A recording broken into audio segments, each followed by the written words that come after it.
In 1819, the tiny island of Nantucket, Massachusetts, was the Silicon Valley of its era. But they didn't deal in apps or software. They dealt in light. The world ran on spermaceti, a high-grade, translucent oil harvested from the heads of sperm whales. It illuminated the streets of London, the parlors of New York, and the boulevards of Paris. The whaling industry was as lethal as it was lucrative, and at the center of this high-stakes world sat the Essex, an aging but sturdy whaleship. Command was handed to George Pollard Jr. At just 29 years old, he was granted this massive responsibility.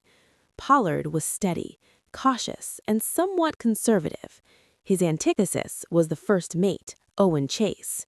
Only 23, Chase was ambitious, hot-headed, and arrogant. His singular obsession was to fill the ship's hold with oil as quickly as possible and return home a wealthy man. On August 12, 1819, the Essex weighed anchor with a crew of 20 souls. Some were grizzled veterans of the sea. Others were mere boys seeing the ocean's vastness for the first time. Among them was 14-year-old Thomas Nickerson, whose journals would eventually preserve this horrifying history for the world. Just 2 days out of port, the ocean offered its first warning. Under a clear sky, a white squall, a sudden, violent storm erupted from nowhere. Captain Pollard, the cautious seaman, wanted to heave to and assess the damage, but Owen Chase argued that time was money, and stopping would let their rivals get ahead. This arrogance was their first fatal mistake. The storm shredded their sails and smashed 2 of their vital whaleboats, the small, fast vessels they used for the actual hunt. Ignoring the signs, they refused to return to port for repairs. Instead, they rounded Cape Horn and plunged into the deep Pacific. The attack and the destruction. Months bled into one another. The Essex crossed into the Pacific, but the ocean seemed empty, barren of whales. Morale began to rot. Food supplies dwindled and their water turned bitter. Yet, Captain Pollard knew that returning to Nantucket with empty barrels meant social and financial suicide. They had to keep going. By mid-1820, they reached the offshore grounds near Ecuador. There, they finally found their prey. But these whales were different.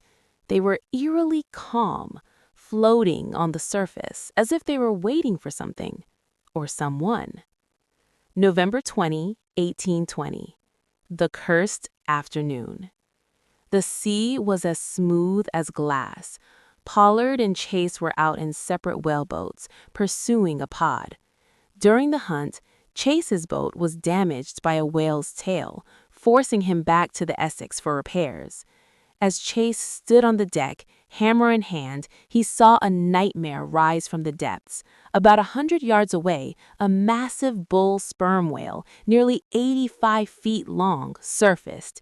Its body was a map of scars, riddled with the rusted tips of old harpoons. It was an ancient warrior of 1,000 battles. The whale didn't dive. It didn't flee. It floated, facing the ship head-on. Chase wrote in his diary, "I could see in its eye a calculated, intelligent hatred. It watched us as if it knew exactly who we were." Suddenly, the leviathan thrashed the water with his massive flukes and charged the Essex. It moved at nearly 12 knots, its mountainous head cutting through the waves like a battering ram. The first impact shook the Essex to its core. Men were hurled across the deck. But the beast wasn't finished. The whale surfaced 500 yards away and turned back. This time, its speed was doubled. Chase screamed, "He's coming again, straight for us!" In the silence of the Pacific afternoon, only one sound could be heard: the terrifying roar of oak timbers splintering like dry twigs. The whale vanished into the black depths, never to return. From his distant boat, Captain Pollard watched his pride and joy sink into the abyss. His voice was a mere whisper against the wind. "My God, what has happened to us?" 20 men, 3 tiny boats, and thousands of miles of a heartless, empty ocean. The primal struggle for survival had begun. Part 2. The Fatal Choice and the Burning Sun. November 20th, 1820. The Pacific Ocean. As the Essex began its slow descent into the abyss, a terrifying silence took over. The colossal beast was gone, but it left behind 20 men who were now effectively living ghosts. When Captain Pollard returned to the wreckage in his small boat, he found his pride and joy reduced to nothing more than a floating heap of splintered oak. The sailors scrambled frantically to salvage whatever they could from the sinking ship. Their haul was meager: some salt-soaked biscuits, a small amount of water, 2 turtles, and a few basic navigational instruments. With these pitiful supplies, they had to cross thousands of miles of open sea. The 20 survivors were divided into 3 tiny whaleboats, one commanded by Captain Pollard, one by First Mate Owen Chase, and the third by Second Mate Matthew Joy. These boats were built for speed and harpooning, not for survival. Their wooden hulls were thin, rising only inches above the water. A single rogue wave could end their lives in an instant. That night, a desperate council was held. 2 paths lay before them. The first was to head west to the Society Islands, about 1,200 miles away. The winds were favorable, and the journey would have been relatively easy. The second was to head southeast toward the coast of South America, a 3,000-mile journey against harsh winds and currents. Captain Pollard, the experienced seaman, wanted to head for the closer islands, but Owen Chase and the crew refused. They were haunted by rumors that those islands were inhabited by cannibals. In a cruel twist of irony, the fear of being eaten drove them toward a path that would eventually transform them into the very monsters they feared. Chase's stubbornness won, and the 3,000-mile journey to hell began. The first few days were a nightmare of blistering heat. The equatorial sun turned the ocean into a mirror of fire, peeling their skin in giant sheets. Their only food, the biscuits, had been soaked in salt water, making their thirst unbearable. Every man was rationed just 1 cup of foul, stagnant water a day. As their tongues swelled and their lips cracked, they began to lose their humanity. Owen Chase wrote in his journal, "Our eyes were sunk deep into our heads.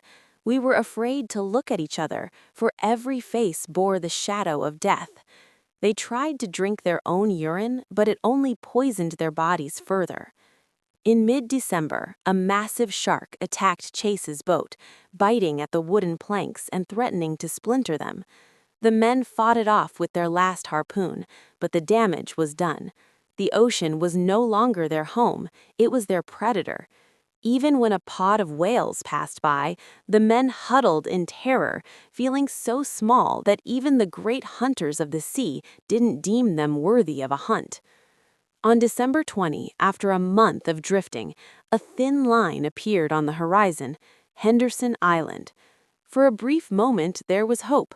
They found a small spring and some crabs.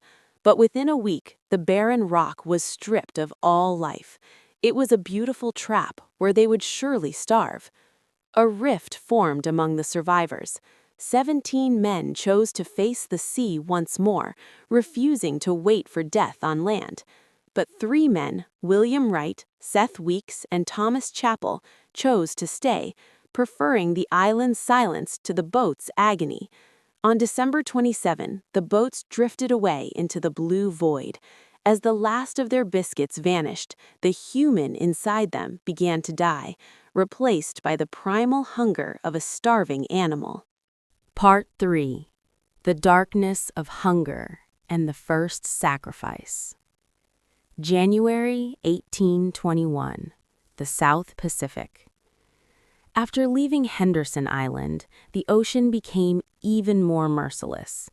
For the 17 men spread across 3 boats, the world had shrunk to a few square feet of salt crust and rotting wood.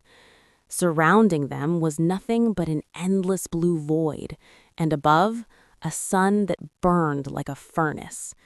There were no clouds, no rain, only a parching, salty wind that sucked the remaining moisture from their cracked, bleeding bodies. The fall of Matthew Joy. Of the 3 boats, the one commanded by second mate Matthew Joy was in the worst condition. Joy had been a strong, robust man, but months of starvation and disease had reduced him to a living skeleton. On January 10, just days after leaving Henderson Island, Joy passed away in silence. This was the first death since the sinking of the Essex. According to the long-standing custom of the sea, he was wrapped in cloth, weighed down, and committed to the deep. But the funeral was silent and haunting. As the crew lowered Joy into the water, their eyes held no grief, only a terrifying realization. They knew, without saying a word, that one of them would be next. The storm and the separation. 2 days after Joy's death, a violent storm erupted. Massive swells hammered the tiny vessels, dragging them apart in the darkness. The sailors screamed into the wind, trying to call out to the other boats, but their voices were nothing against the roar of the Pacific. When dawn broke, Owen Chase found his boat alone. Captain Pollard's boat and the boat formerly led by Joy had vanished over the horizon. This separation was a psychological death blow. For months they had drawn strength from seeing each other. Now they were truly isolated in a graveyard of water. The horror on Chase's boat. On January 18, a sailor named Richard Peterson whispered to Chase, "I can't go on." Shortly after, he breathed his last. The next morning, Peterson was supposed to be buried at sea, but no one moved. The agony of hunger had become so sharp that their minds crossed the boundaries of morality and tradition. Chase wrote in his diary, "No one spoke, but her eyes held a demonic longing. We knew what had to be done, but no one could bring themselves to begin." Finally, the primal urge to survive won. They did not commit Peterson to the sea. Instead, they dissected his body and boiled his flesh in salt water. This was the darkest chapter in the history of the Essex: cannibalism. That small amount of meat gave them the strength to live for a few more days, but it scorched their souls forever. Captain Pollard's lottery. Miles away, the situation in Captain Pollard's boat was even gruesomer. Only 4 men remained: Captain Pollard, young Thomas Nickerson, Charles Ramsdell, and Captain Pollard's own nephew, Owen Coffin. Though no one had died yet, they were all on the brink of collapse. Pollard loved his nephew dearly and had promised the boy's mother he would bring him home safely, but hunger knows no kinship. On February 1st, as they drifted in a semi-conscious state, Charles Ramsdell made a proposal that still chills the blood of historians today. He said, "If one of us does not die, we will all perish together. Let us draw lots. Whoever loses will sacrifice himself so the others may live." At first, Pollard screamed no in protest, but looking at the skeletal, sunburnt men around him, he realized it was the only way. They made small slips of paper and drew the lottery. In a cruel twist of fate, the lot fell on Owen Coffin, Captain Pollard's own nephew. Pollard cried out in agony, "Coffin, I am willing to die in your place." But the 19-year-old boy replied calmly, "No, uncle, I drew the lot. I am not afraid to die." They drew lots again to decide who would execute him. The lot fell on Coffin's best friend, Charles Ramsdell. With trembling hands, Ramsdell held the pistol. In the suffocating silence of the Pacific, a single shot rang out. Captain Pollard survived by consuming the flesh and blood of his own nephew. It was a tragedy more agonizing than any Greek drama, a scar that would never heal. Part 4. The Chilling Rescue and the Sea's Curse. February 1821. The Pacific Ocean, off the coast of Chile. On the vast, indifferent ocean, the three boats had become floating coffins. Owen Chase's boat had drifted away, fighting a solitary battle for survival. Following the horrific lottery and the sacrifice of Owen Coffin, Captain Pollard's boat held only two shadows of men, Pollard himself and Charles Ramsdell. Hunger had consumed every ounce of fat and muscle from their frames. Their eyes were hollow pits sunk deep into their skulls. Their lips had cracked and receded, exposing their gums in a permanent skeletal grimace. They were no longer men. They were living remains. The Liberation of Chase. On February 18, 1821, 89 days after the sinking of the Essex, the end finally came for Owen Chase. Only 3 men remained alive in his boat, and they were so weak they could no longer move their limbs. Suddenly, through a haze of delirium, a sailor named Isaac Cole spotted a speck on the horizon. A sail! A ship! He tried to scream, but no sound escaped his parched throat. He could only raise a trembling hand to point. The ship was the Indian, a London trader. When the captain looked through his glass at the tiny boat, he could not believe his eyes. As the boat was pulled alongside, the crew of the Indian recoiled in horror. Scattered across the bottom of the whaleboat were the splintered remains of human bones. Chase and his companions were saved, but the vacant stare in their eyes told a story that would haunt the rescuers forever. Pollard's final scene. Exactly 1 week later, on February 23rd, the American ship Dauphin spotted a half-sunken boat drifting in the currents. What Captain Augustus Lawrence found inside made him physically ill. Captain Pollard and Charles Ramsdell sat hunched in the boat, their laps filled with human bones. In their madness and starvation, they were gnawing on the marrow, refusing to let go even as the rescue ship approached. Their brains were firing only one primal signal: food. After being hauled onto the deck of the Dauphin, Pollard sat in silence for hours, staring blankly at the sky. The agony of losing and consuming his own nephew was a fire that had begun to burn his soul from the inside out. The survivors of Henderson Island. Once safe, Captain Pollard informed his rescuers of the 3 men left behind on Henderson Island. The British ship Surrey was dispatched to find them. Miraculously, all 3 men, William Wright, Seth Weeks, and Thomas Chappell, had survived for nearly 4 months by drinking the blood of seabirds. When they were pulled from the island, they had transformed into wild, unrecognizable creatures. Of the 20 men who set sail on the Essex, only 8 returned. The other 12 had either been claimed by the sea or had become the very source of sustenance that kept their friends alive. The Judgment of Nantucket. When the 8 survivors finally stepped back onto the docks of Nantucket, the town fell into a stunned silence. Their gruesome story spread like wildfire. In the deeply religious society of 19th century America, cannibalism was the ultimate sin.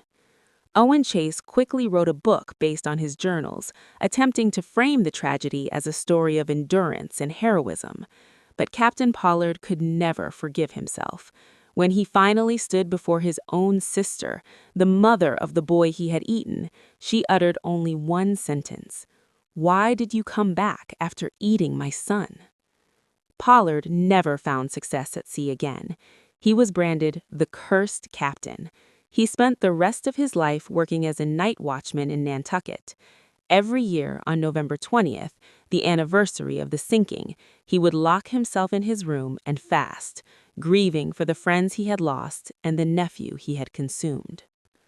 The Immortal Legacy, Moby Dick. Years later, a young writer named Herman Melville visited Nantucket.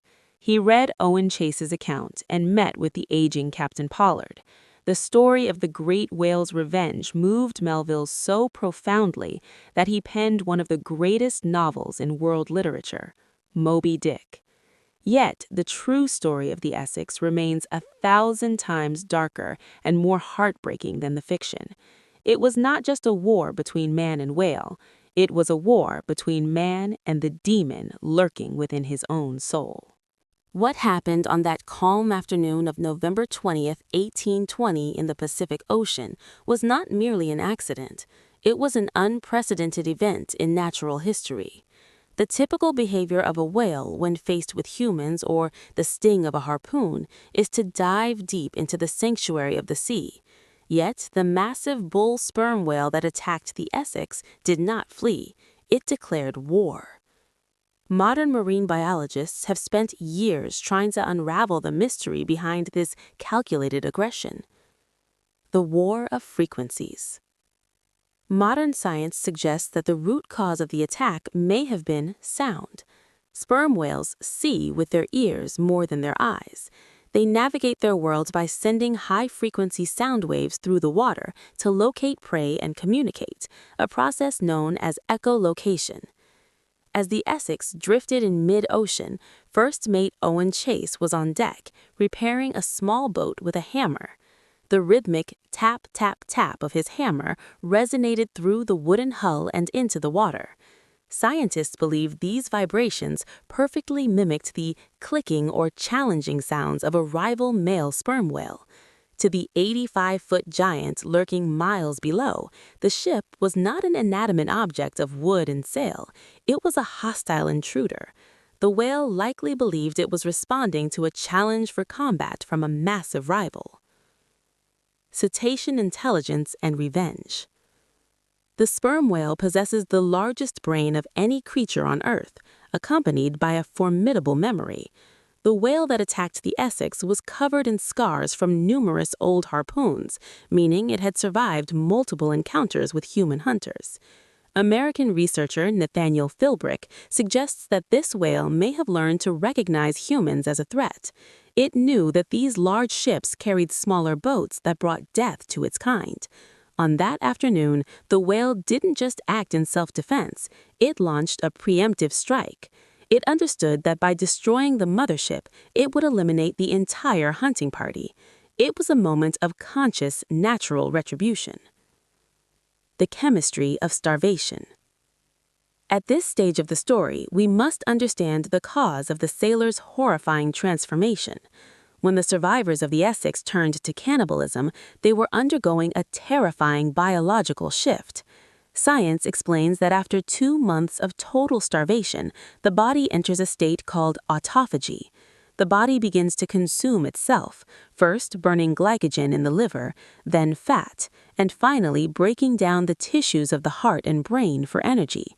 At this stage, the prefrontal cortex, the part of the brain responsible for logic, morality, and judgment, effectively shuts down. As the sailors consumed the remains of their companions, they were likely beyond the capacity for guilt. Their brains had reverted to a single primal command: survive. This shedding of the civilized mask to reveal the primal beast within is what transforms the story of the Essex into a profound psychological thriller for modern audiences. Mirages of salt and water. As dehydration withered their brains, the men succumbed to vivid hallucinations. Thomas Nickerson later wrote that in his dreams he saw lavishly set dinner tables in Nantucket. In their delirium, some sailors saw the deep blue salt water as clear, sweet springs of fresh water, tempting them to leap overboard into a lethal mirage. This mental breakdown, or delirium, made their struggle for life even more agonizing.